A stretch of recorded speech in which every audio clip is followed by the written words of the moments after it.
Primarily যখন এই সমস্ত বাচ্চাগুলা বা এই সমস্ত লোকগুলা আপনাদের কাছে আসবে, এই সমস্ত স্টেজে আপনারা দেখবেন যে প্রচুর পরিমাণে মুড সুইং আছে। ঠিক আছে? হ্যাঁ, প্রচুর পরিমাণে মুড সুইং আছে এবং প্রচুর পরিমাণে কন্ট্রাডিক্টরি সিমটম আছে।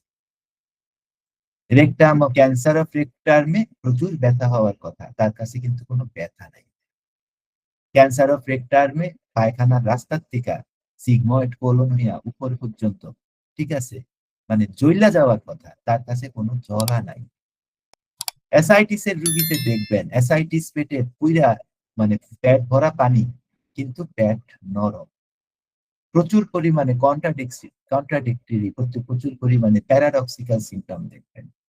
Doctor PC Pal, doctor Pratap Chandra Pal অত্যন্ত বড় ডাক্তার, ইন্ডিয়ান ক্যালকাটা হোমিওপ্যাথির one of the most important doctor. BN Chakraborty, doctor BN Chakraborty এবং ডক্টর প্রতাপ চন্দ্র পাল একবার একটা লিভার সিরোসিসের রুগী দেখতে গেলেন কলকাতায়, এবং লিভার সিরোসিসের রুগীরে দেখতে গিয়া দুপুরবেলা গেছেন। যাওয়ার পরে ওনারা গিয়া দেখতেছেন টেবিলের মধ্যে রুগী বৈশা বৈশা এক বল ভাত নিয়ে ভাত খাইতেছে। পিসি পালার এক সেকেন্ডও দাঁড়ান নাই, ওইখান থেকে উনি চলে আসছেন ওনার চেম্বারে। আইসা বিএন চক্রবর্তী জিজ্ঞাসা করছে, স্যার কি দিব? বলছে ইগনিশিয়া দে। কারণ লিভার সিরোসিসের রুগীরা তো খাইতে পারার কথা না। কন্ট্রাডিক্টরি সিমটম, কন্ট্রাডিক্টরি সিমটম, এবং এটা অত্যন্ত ইম্পর্টেন্ট যে ইগনিশিয়ার মধ্যে আপনারা প্রচুর পরিমাণে কন্ট্রাডিক্টরি সিমটম পাবেন, প্রচুর পরিমাণে পাবেন। এবং আরেকটা জিনিস পাবেন, এটা হচ্ছে অ্যাকিউট হিস্ট্রিক্যাল রিয়েকশন পাবেন। এখানে গড় করবে, প্রচুর পরিমাণে সবিং করবে। আমি যে থার্ড ভিডিওটা আপনাকে দিছি, ড্রামাটিক কিছু একটা করবে, ঠিক আছে? হ্যাঁ, এবং সবচেয়ে মজার ব্যাপার হচ্ছে এগুলা কিন্তু সে তার ভালো অবস্থাতে কখনোই করে না, মানে কমপ্লিটলি একটা হিস্ট্রিক্যাল রিয়েকশন পাবেন কিসে? ইমোশনাল স্ট্রেসে। প্ল্যান্ট তো ইমোশনাল স্ট্রেসটা নিতে পারে না। প্ল্যান্ট রেমেডি যেটা হয়, প্ল্যান্ট রেমেডি ইমোশনাল থাকে, কারণ হচ্ছে সেই ইমোশনাল স্ট্রেস নিতে পারে না। কারণ ইমোশনাল স্ট্রেস নিতে হলে আপনি হেলতে তুলতে পারবেন না, তা চুপ করে বসে থাকতে হবে। প্ল্যান্ট তো সারাদিন হেলে দুলে, বাতাস লাগলে হেলে দুলে। So this is the thing. একটু গভীরে ঢুকি। পার্সোনালিটি চেঞ্জ হয়ে যায়, পার্সোনালিটি চেঞ্জ হয়ে যায় যখন অসুস্থ অবস্থায় আসা এই সমস্ত রোগীর পার্সোনালিটি চেঞ্জ হয়ে যায়। যেটা হয়, এটা হচ্ছে যে একদম খুবই জেন্টাল, খুবই অ্যামায়াবল একজন পার্সন, এটা প্রচুর পরিমাণ ইরিটেবল হয়ে যায়, প্রচুর পরিমাণ আনগ্রেটফুল হয়ে যায়। ঠিক আছে? মানে এদেরকে মেনটেইন করা যায় না, এই লেভেলের রুগী হয়ে যায়। এবং এবং physical symptom with clear hysterical or nervous origin is one of the most important entry point, যেমন lump in the throat, যেটাকে গরিক লিখে গেছে কি গ্লোবাল হিস্টেরিয়া। ঠিক আছে? হঠাৎ করে প্রচুর খিদা লাগা, ঠিক আছে? হ্যাঁ, হঠাৎ করে ফিজিক্যাল একটা সিমটম যেমন খিঁচুনি শুরু হয়ে গেল, মায়ের মৃত্যুর সংবাদ শুনলে, this all are the case of ignition, not সাইকিউটাবিরুস, নট।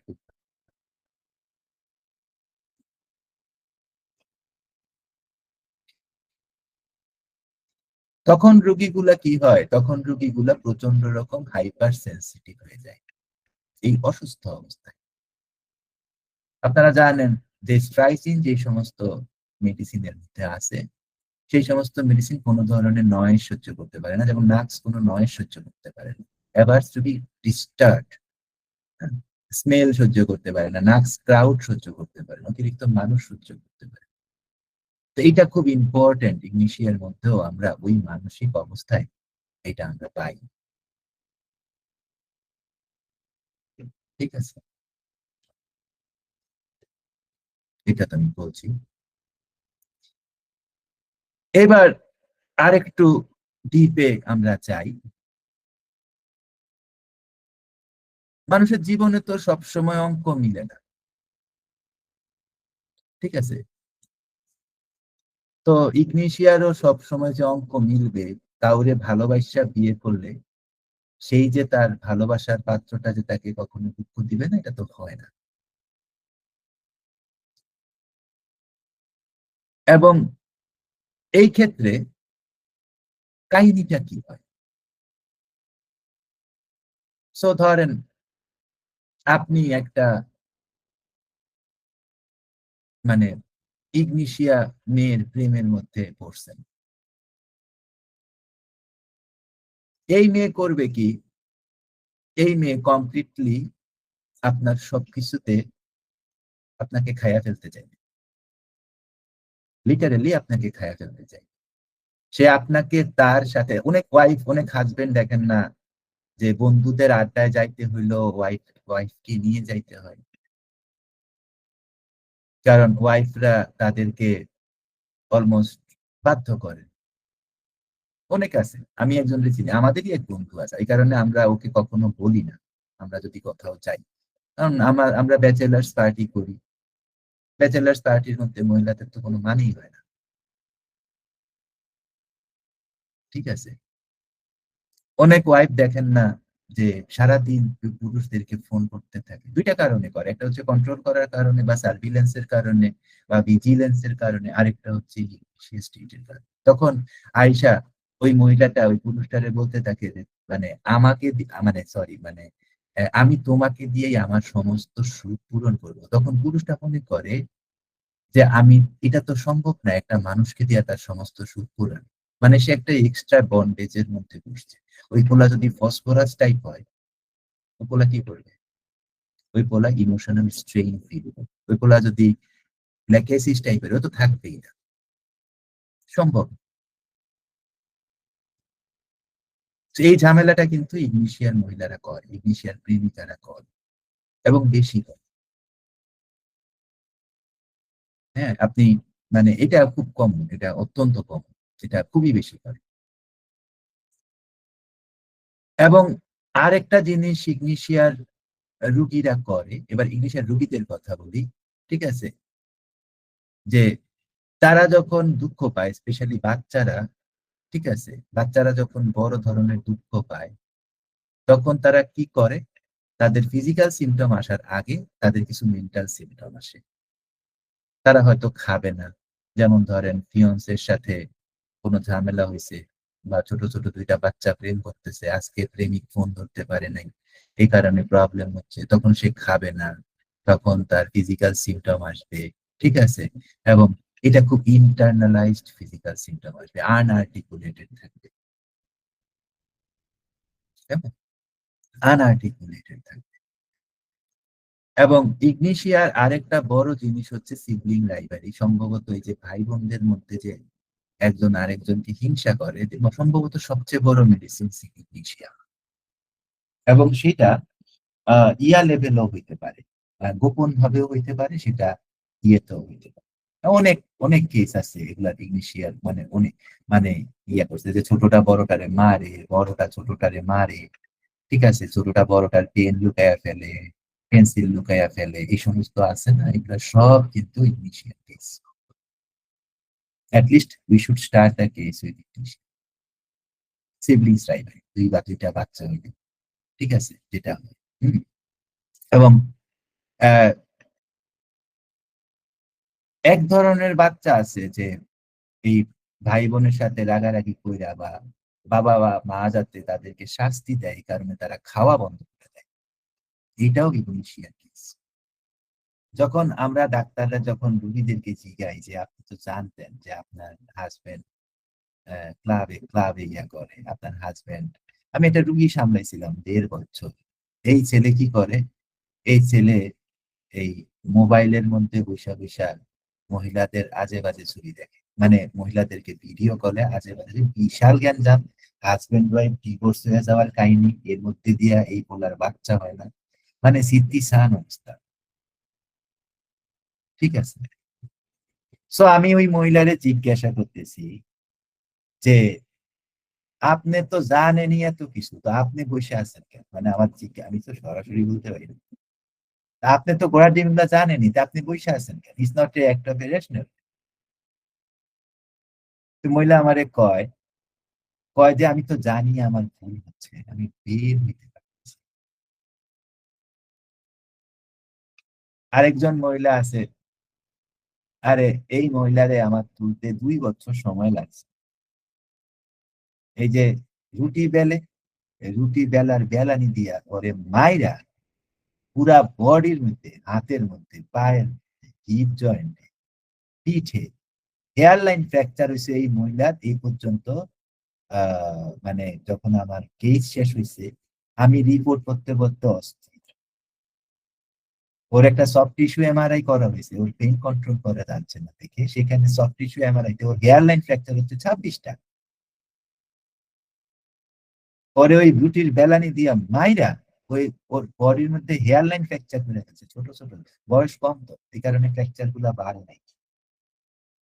এমন মারা মারছে।